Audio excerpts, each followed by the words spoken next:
It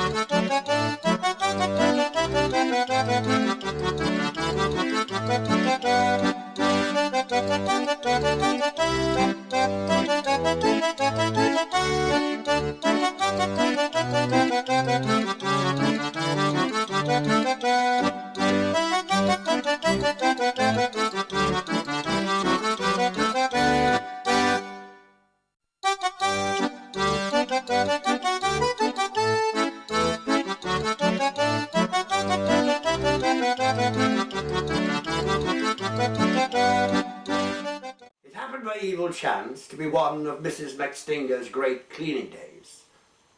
On these occasions, Mrs. McStinger was knocked up by the policeman at 2:45 in the morning and rarely succumbed before 12 o'clock next night. The chief object of this institution appeared to be Mrs. McStinger should move all the furniture into the back garden at early dawn, walk about the house in patterns all day, and move the furniture back again after dark. At the moment when Florence and Susan Nipper presented themselves at Mrs. McStinger's door, that worthy and redoubtable female was in the act of conveying Alexander McStinger, aged 2 years and 2 months, along the passage for forcible deposition in a sitting posture on the cold pavement. "I beg your pardon, ma'am, is this Captain Cuttle's house?" "No." "Oh, not number 9? Who said it wasn't number 9? And what do you want with Captain Cuttle, I'd wish to know?" "Perhaps you can have the goodness to tell us where Captain Cuttle lives, ma'am, as he don't live here." "Who said he don't live here? I said it wasn't Captain Cuttle's house, and it ain't his house. And forbid that it ever should be his house, and don't deserve to have a house, it's my house. And when I let the upper floor to Captain Cuttle, oh, I did a thankless thing, and cast pearls before swine." Mrs. McStinger pitched her voice for the upper window in offering these remarks. The captain in his own apartment was sitting with his hands in his pockets and his legs drawn up under the chair on a very small deserted island, lying about midway in an ocean of soap and water. Well, he came in anyway and he was singing. He's a chap. He likes to sing too, and of course I like to sing as well. So we all got together and we started to sing. Sammy was talking about Waterloo and jumping off the bridge. Well, I'll sing you the song, I'll tell you what I'll do. I'll sing you this song, because we're all singing it.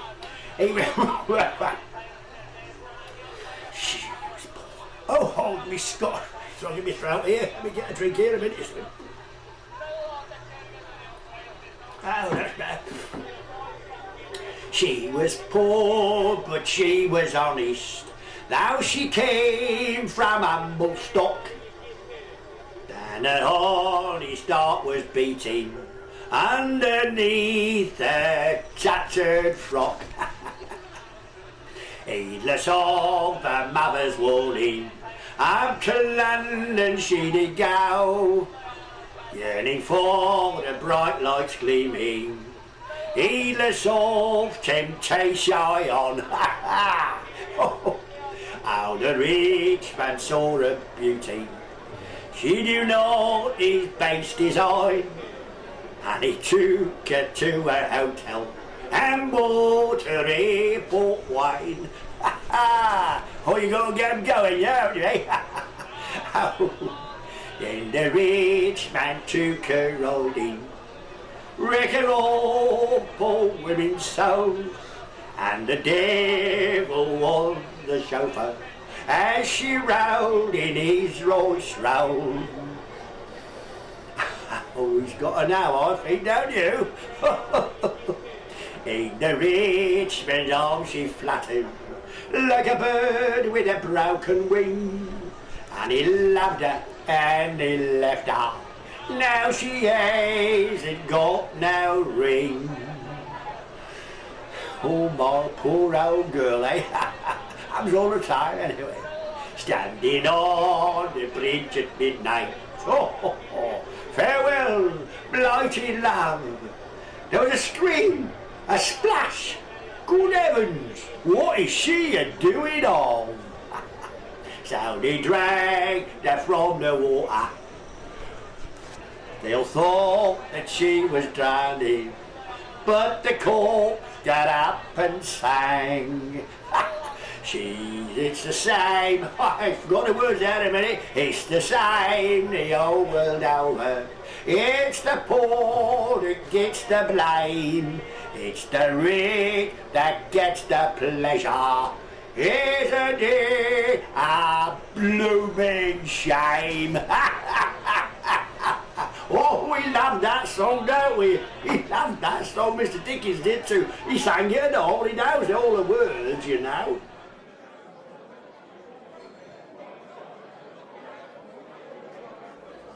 I take my determination on principle, sir, and you takes yours on the same ground, which puts me in mind of a man has killed himself on principle, which of course you've heard of, sir. Oh, that is no, of course, in the case, Sam. The fame of the gentleman in question never reached my ears. No, sir. Oh, he was a clerk in a government office, sir. Was he? Oh, yes, he was, sir. And a very pleasant gentleman, too. One of the precise and tidy sort. He saved his money on principle. Wore a clean shirt every day on principle. Never spoke to any of his relations on principle. Feared they should want to borrow money off him. And was altogether, in fact, an uncommon agreeable character. He had his hair cut on principle once a fortnight, and contracted of his clothes on the economic principle 3 suits a year and send back the old uns. Now, being a very regular gentleman, he dined every day at the same place. But it was 1 and 9pence that I cut off the joint, and a very good one at 9pence worth he used to cook. As the landlord often said, the tears are trickling down his face. And then he'd go away to a coffee house a few streets off, have a small pot of coffee, 4 crumpets, out of which he'd walk home to Kensington and go to bed. Then one night he was taken very ill, sends for a doctor. The doctor comes in a green fly, with a king of Robinson Crusoe set of steps, as he could let down when he got out, and pull up after him when he got in, to prevent the necessity of the coachman getting down and hereby undeceiving the public by letting them see that it was only a livery coat he got on and not the trousers to match. "What's the matter?" says the doctor. "Oh, very ill," says the patient. "What have you been eating of?" says the doctor. "Roast veal." "What's the last thing you devoured?" "Crumpets." "That's it. I'll send you a box of pills directly, and don't you never take no more of them," he says. "No more of what? Pills?" "No, crumpets," says the doctor. "Why?" "I eat 4 crumpets every night for 15 years on principle." "Well then, you'd better leave him off on principle." "Oh, but crumpets are wholesome, sir." "Crumpets is not wholesome, sir." "But they're so cheap." "And so very filling at the price." "They'd be dear to you at any price, dear if he was paid to eat 'em," says the doctor. 4 crumpets a night will do your business in 6 months.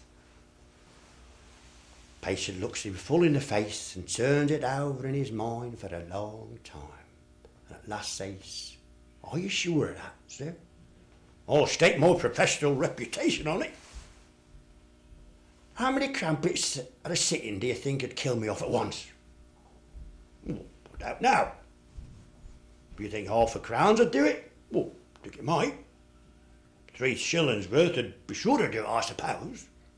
"Oh, certainly." "Very good," says the patient. "Good night." Next morning he gets up at first light, orders in 3 shillings worth of crumpets, toasts them all, and blows his brains out. What did he do that for? Inquired Mr. Pickwick abruptly, for he was considerably startled by the stratical termination of the narrative. What did he do it for, sir? Why, in support of his great principle that crumpets was wholesome, and to show that he would be put out of his way for nobody.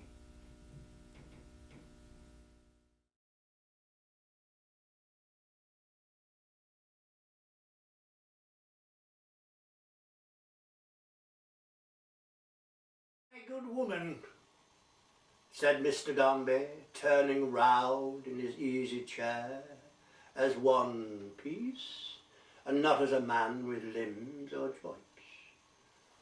I understand you are poor, and wish to earn money by nursing the little boy, my son, who has been so prematurely deprived of what never can be replaced. I have no objections to you adding to the comforts of your family by that means. So far as I can tell, you seem to be a deserving object, but I must impose one or two conditions on you before you enter my house in that capacity. While you are here, I must stipulate that you are always known as, say, Richards, an ordinary name and convenient. Have you any objection to be known as Richards? You'd better consult your husband. You have children of your own. It is not at all in the bargain that you need to come attached to my child, or that my child need to become attached to you.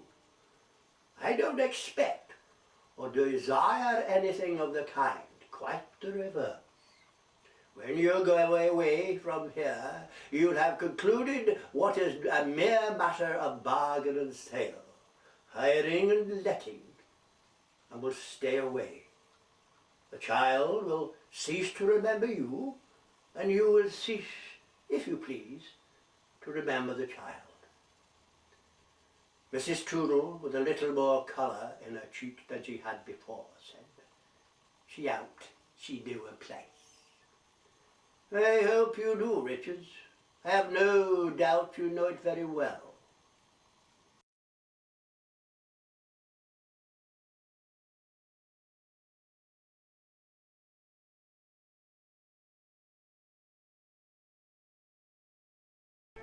To stand upon the edge of the great horseshoe falls, marking the hurried waters gathering strength as it approached the verge, yet seeming to pause before it shot into the gulf below. Oh, to have Niagara before me, lighted by the sun and the moon, red in the day's decline and grey as the evening slowly fell upon it. To look upon it every day, and wake up in the night and hear its ceaseless voice. This was enough.